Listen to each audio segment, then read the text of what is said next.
Hi, this is Seth Skiles, West Virginia's 2025 Teacher of the Year. Music and math share so many related concepts, and what better way to demonstrate those than a marching band?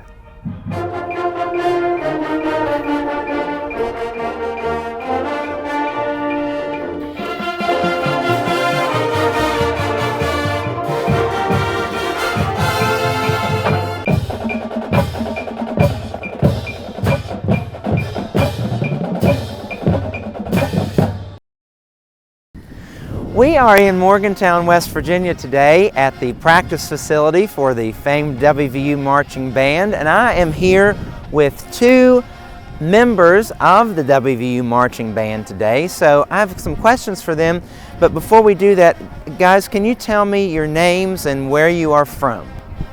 I'm Elijah Hall. I'm from here in Morgantown, West Virginia, and I am a cybersecurity major here at WVU.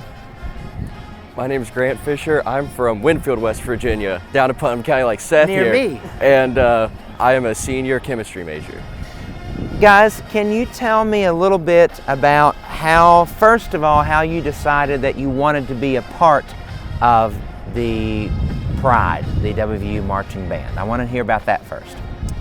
When I came through the high school marching band at Morgantown High, some of the people who graduated ahead of me did the Pride of West Virginia, and I really looked up to them, both as people and as musicians, and so naturally I just followed them into the band, and I've loved it ever since. And that probably was because you were from Morgantown, that probably was a part of the larger community of where you are naturally from. Absolutely. Would that be right? Yes. Yeah. All right, tell me about you. Why did you decide, Grant, to be a part of WVU Marching Band? Yeah, so we would come to Mountaineer games when I was little, and my parents would always get here just early enough to watch the Pride. And I remember my favorite part, I would watch where they would make the state, and I was like, I want to do that. So I got involved in band, and I got all the way through senior year, and I didn't really think much more of it. And then I saw the audition packet come out, I'm like, well, I'll try out, see what happens. So I think it's one of the best decisions I made, and I'm glad I was able to do it. When you are plotting those drills in the beginning of those rehearsals, how much is math involved in that? Whether that's rhythmically, whether that is counting from spot to spot, whether that's keeping everybody cohesive and succinct. Talk to me a little bit about that. How would you use math in counting that out and making sure everybody's together? Yeah, so it's kind of cool in that, you have meters, you have feet. We kind of measure things based off of a standard 8 to 5. So what that means is that it takes us 8 steps to go from one yard line to another yard line. So you're measuring that in steps? Yes. Right, just like a standard length step. Yeah, exactly. And depending on how big or small the move is, it'll tell you, we have an app called UDB, and it'll tell you the step size. So if you have like a 4 to 5 step, it's gonna be a lot bigger steps than a 16 to 5. A lot of that you could kind of divide up too, because if you have an 8 to 5, and then you go to a 16 to 5, you're just taking half the size steps of what you normally would.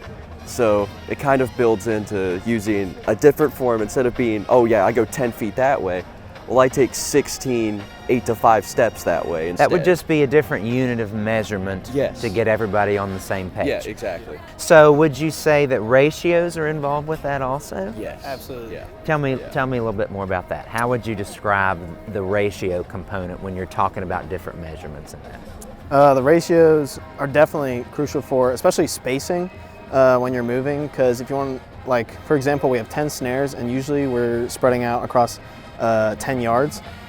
So you'll have to divide that, and that'll tell you where you should be in relation to the people next to you and in relation to the yard lines. Now, do those ratios and those distances, do they have anything to do with the actual sound and balance of sound, or is it just basically about the spacing?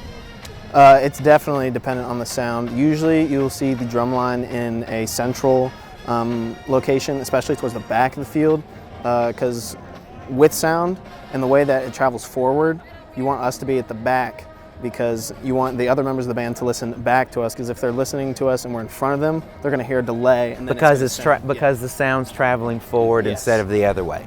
Now, speaking of rhythm, we've been talking about something called the 220.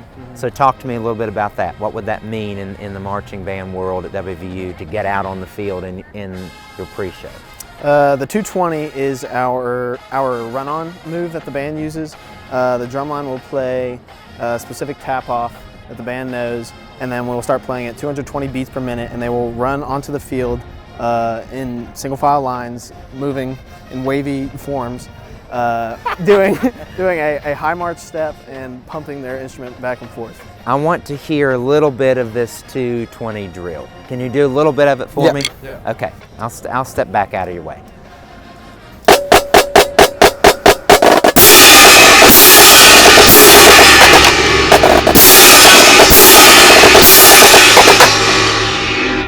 Now, in that, already, I'm already hearing different layers of parts.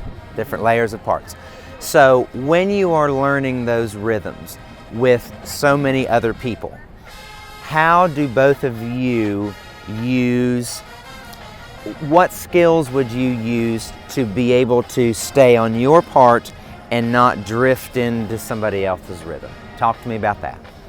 Yeah, so like the cymbal part, we alternate between two different groups. And so a lot of it is just being able to keep time in your head. We just count our heads. Like the whole time while this is going, I'm going 1 and 2 and 3 and 4 and, just to keep the count in my head to know that I always stay on 2 and 4 and I don't overlap with 2 and 4 and not overlapping. Yeah. At the same time, the snares are doing different things. Yep. So are you counting in your head, or are you relying on other people around you listening for their beat? Kind of counting in my head. A lot of it is actually using your feet and the pulse from the actual footstep that goes through your body and using that to keep count. Sometimes when the listening environment's a little weird, you might actually listen to another group, specifically the bass drums. A lot of the time we're listening back to the bass drums. Let's take a common speed of 120 beats a minute, okay? Okay. I'll turn a metronome on. Can you just demonstrate what that would be like if you just played quarter notes at 120? Okay, can you show me what that would be like if it was eighth notes, which would be a little bit faster?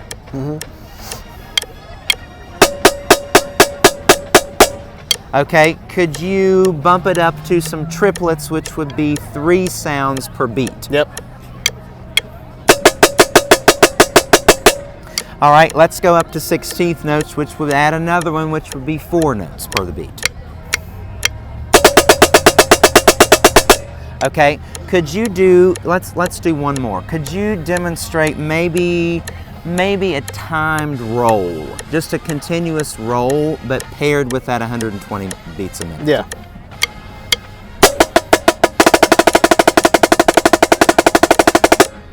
And so all of that is awareness of where that steady beat is, but then dividing that beat out in faster, faster, faster, faster. Guys, I really appreciate your time today. I'm so impressed with what you're doing, and I hope you have a great rest of your season. I know you're getting ready to have your afternoon rehearsal, so I'm going to stay around and check out and see how that's going to go. Awesome. So, Yeah. thanks for your time. I really appreciate it. You're welcome.